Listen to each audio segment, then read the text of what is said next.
Welcome to the Deep Dive, where we dig into the sources you send us and give you that essential shortcut to getting up to speed. Today, we're venturing into the dusty, almost gritty world of Oddworld, specifically focusing on a game that really flipped the script for the whole series. Oddworld, Stranger's Wrath. Yeah, it's a really interesting one. You know, the Oddworld games before it, like Abe's Odyssey, they were all about these, like, environmental puzzles and platforms. Right, the classic stuff. Exactly. But then in 2005, boom, they just pivoted hard. Suddenly it's this gritty kind of Western-style action game, a hybrid thing, you know, part shooter, part platformer. Okay, so that's our mission today for you, the listener. Yeah. We want to really unpack why they made such a drastic change. We'll dive into the creator, Lorne Lanning's deep personal, even political motivations. And the mechanics, too, right? The whole live ammo thing is genius. Absolutely. The mechanics and, of course, the central mystery surrounding the main character, Stranger, this bounty hunter who's hiding something big. And that mystery hooks you right away. Stranger, this sort of gravelly voice loner, he's obsessed with earning this huge sum of cash, 20,000 moolah. Which is a lot in that world. A fortune. Yeah. And it's not for, like, a nice house or anything. It's explicitly for a life-saving operation. Super secret, very expensive, from this shady character called Doc. So, right from the start, the driving force isn't some noble quest. It's desperation, isn't it? Survival.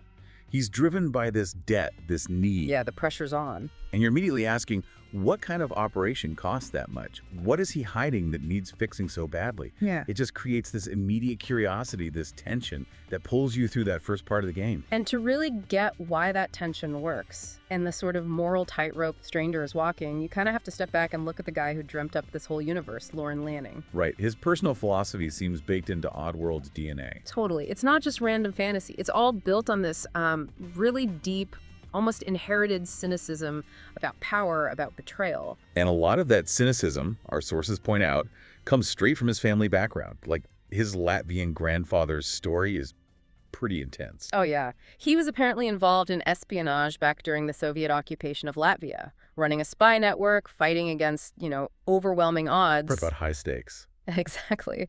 But the tragic part, the part that seems to have really stuck with Lanning, is that his grandfather was betrayed.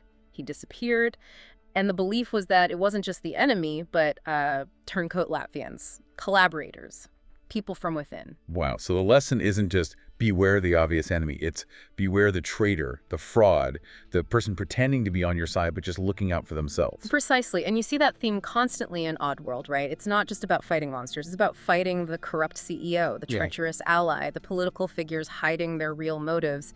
It makes the conflicts feel much more personal, more insidious. Yeah, it definitely sets you up to distrust characters like Secto, the big corporate bad guy, or even someone like Doc, who seems helpful at first. The whole world feels saturated with the potential for betrayal. And then you add the influence from Lanning's father. He was a U.S. nuclear submarine veteran, served during things like the Cuban Missile Crisis, Vietnam, high-stress, high-stakes environments. And he apparently passed on some pretty strong views about information itself. Very strong. He basically told his son, point blank, never trust the media, the news, the papers. They're not there to inform you. They're designed to shape your opinion for someone else's agenda. Okay, that's huge. If you approach the world thinking the news is just propaganda for the powerful. Then the villains in your stories don't just control the factories of the land, they control the narrative, right? They control how people see the Stief, how the whole water conflict is framed, how bounty hunters like Stranger are seen and used. It makes sense. And this seems to connect to Lanning's later research, too, looking into thinkers like Noam Chomsky. Yeah, Chomsky on corporate power and media manipulation, Paul Virilio on speed and technology, even Nikola Tesla. These academic sources basically validated that skepticism he grew up with, that sense of hidden global injustices. So you take the family history, the distrust of media, the academic critique, and you end up with this core Oddworld theme. The dark side of globalization. Exactly. The side we don't usually see. Lanning often talked about that contrast, you know, like happy cartoon characters selling products made by exploited workers in the developing world. Or, as the sources mention, how media campaigns are funded to discredit things like climate change evidence if it hurts business interests. Yeah. He saw direct parallels. Right. And this focus on injustice really crystallizes in Stranger's Wrath around one specific resource: Water. Another idea from his father, apparently, saying future wars would be about water. Yeah, way ahead of his time on that one. Calling water the most valuable thing on Earth. And that's the absolute core conflict in the game. It's the struggle between the basic needs of the poor, the native species, and these huge corporations with this insatiable appetite to dominate, monopolize, and monetize water. And it's not just simple theft, is it?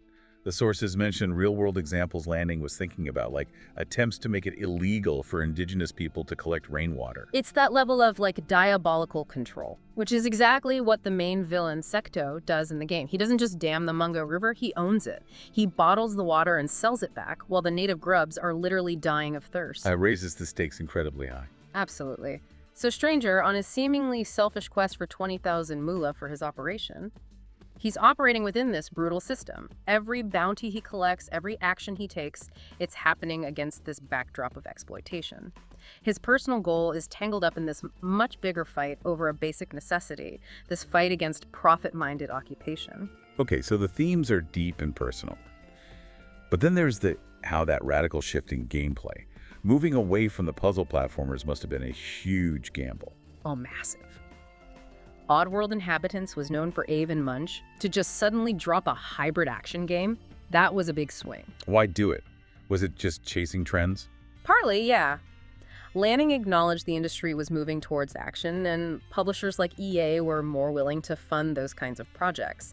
But he also stressed the creative need to push the bar, to shake things up internally, keep the team engaged with something new. And the result was this hybrid system, third person for moving around, first person for shooting. Exactly, and the sources really emphasize how innovative that was at the time. The way it blended the two perspectives was incredibly fluid. You could be running around, platforming in third person. Where Stranger is apparently super fast, like 55 miles per hour fast. Ridiculously fast, yeah.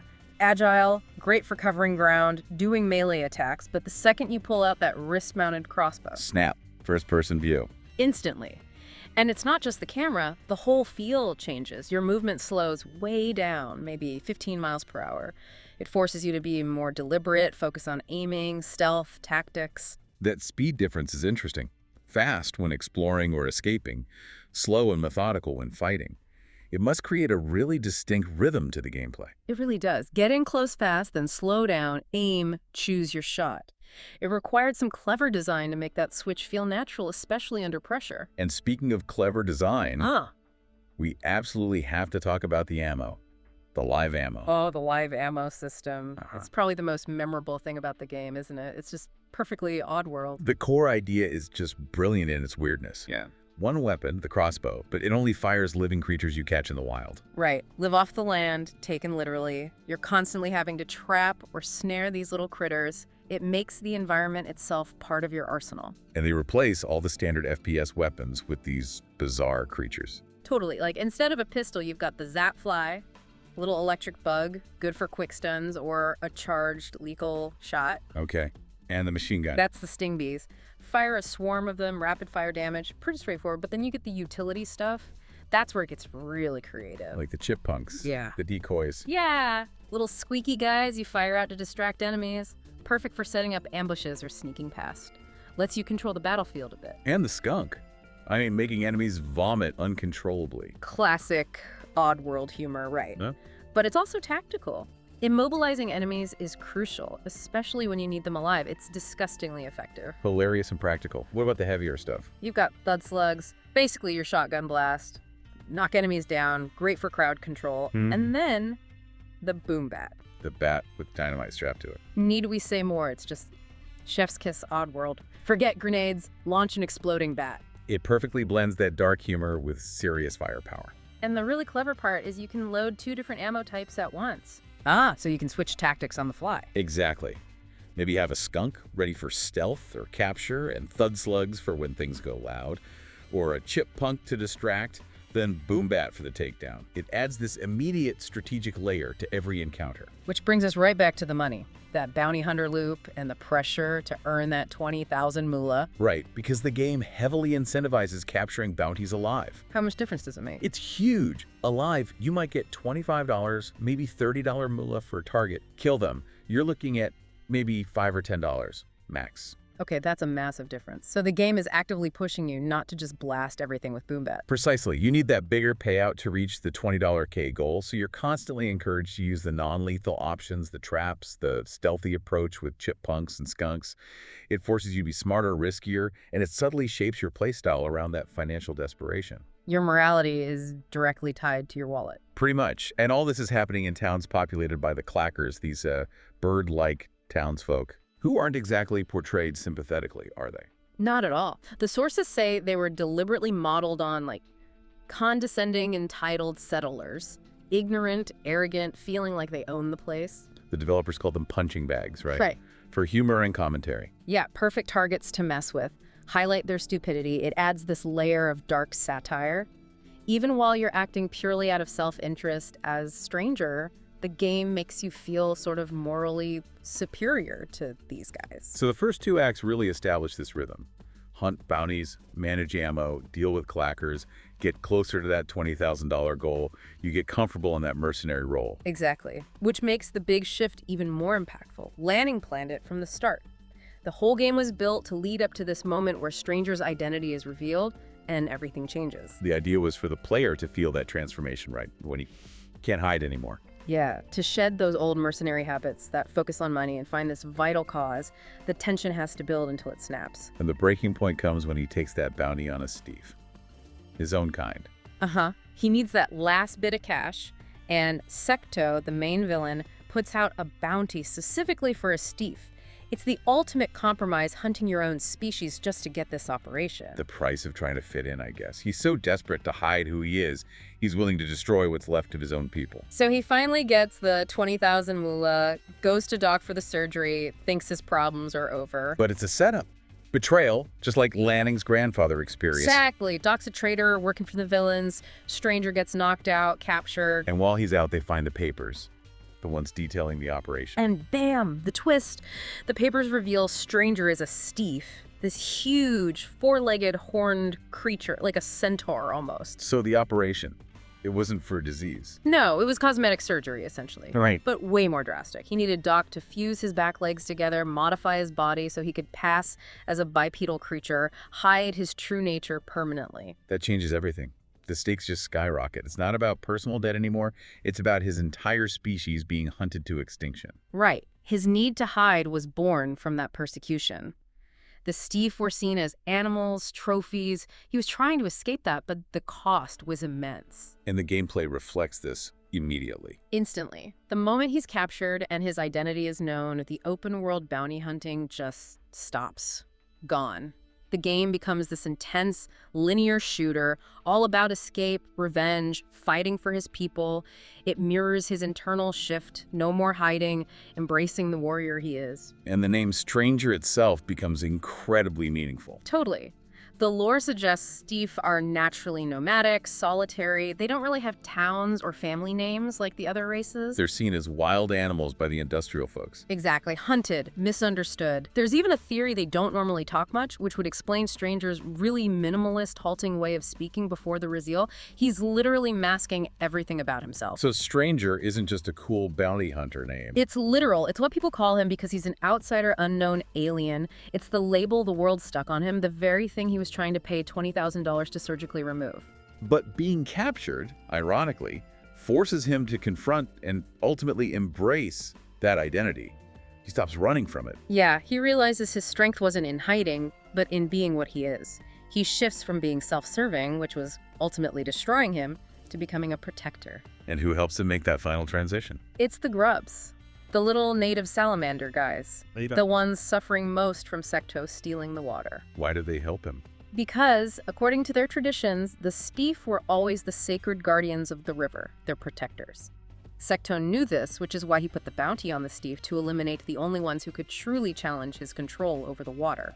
So the grubs free him, recognizing him not just as a bounty hunter, but as their potential savior. Exactly. And Stranger finally accepts that role. He transforms fully from mercenary to guardian. He leads the grubs in this final assault against Secto's operation. And a final confrontation with Secto is another twist there, isn't there? Oh yeah. A really deep symbolic one. When Stranger finally defeats the apparent villain, the owner of the water company. He finds out Secto isn't what he seems. Right, Secto isn't the Steve corpse he appears to be controlling. He's actually this small, disgusting, parasitic creature living inside the Steve body. Wait, so the corporate evil was literally a parasite hiding inside the body of the river's sacred protector? Exactly. It's such a powerful image. The corruption isn't some big, obvious monster. It's this tiny, insidious thing that hollows out something noble from within. Just like Lanning's theme of internal betrayal, the turncoats. That's incredibly bleak, but fitting. And it gets better or worse depending on how you look at it. After Stranger destroys the dam, restoring the water to the grubs, the little parasite Secto isn't crushed or killed. That happens to. He just swims away. Yeah. Down the newly flowing river, he escapes. Wow, so you win the immediate battle, you free the water, but the actual source of the corruption, the parasitic greed, just gets away. Yeah. It's kind of a frustrating ending, but brilliant, right? It suggests that fighting this kind of systemic corporate exploitation, it's not a simple fix. The parasite finds new host, the cycle continues. It's an enduring struggle. That's a heavy note to end on thematically. Mm-hmm. How did the game itself fare after taking such a big creative risk? Critically, it was a huge success. Got an 88 on Metacritic, which is fantastic. Reviewers loved the originality, the smooth gameplay, the live ammo, the whole package. Called it a technical showcase for the original Xbox. So critically acclaimed, Yeah. but commercially. Not so much. It really struggled with sales, unfortunately. Well, way wrong. Sources point to a couple of big things. One was publisher interference. EA apparently didn't give it a big marketing push. They're good. And the other major factor was forcing it to be an Xbox exclusive. That really limited its audience right out of the gate, especially as people were starting to look towards the next generation, the Xbox 360. So it was this innovative, influential game, but it kind of got lost in the shuffle due to business decisions. Yeah. The irony. Huge irony. A game ahead of its time, doing things with perspective switching that bigger games would adopt later, but it just didn't get the sales traction. And that irony apparently continued when they tried to bring it back, right? With the HD remaster. Oh, the remaster saga. Yeah, trying to get it onto the Xbox 360, its original console's successor, was apparently a nightmare. Why? What was the problem? Bureaucracy, basically. Yeah. Microsoft's Games on Demand service had these really strict rules. The developers, just add water, kept getting told no. Technical reasons, marketing reasons.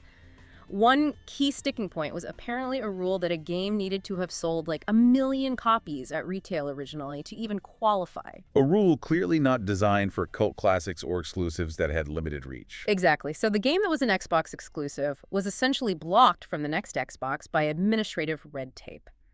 It's almost perfectly Lanning-esque, right? Systems getting in the way of creativity. It's amazing they got it onto other platforms eventually, then. Shows real commitment.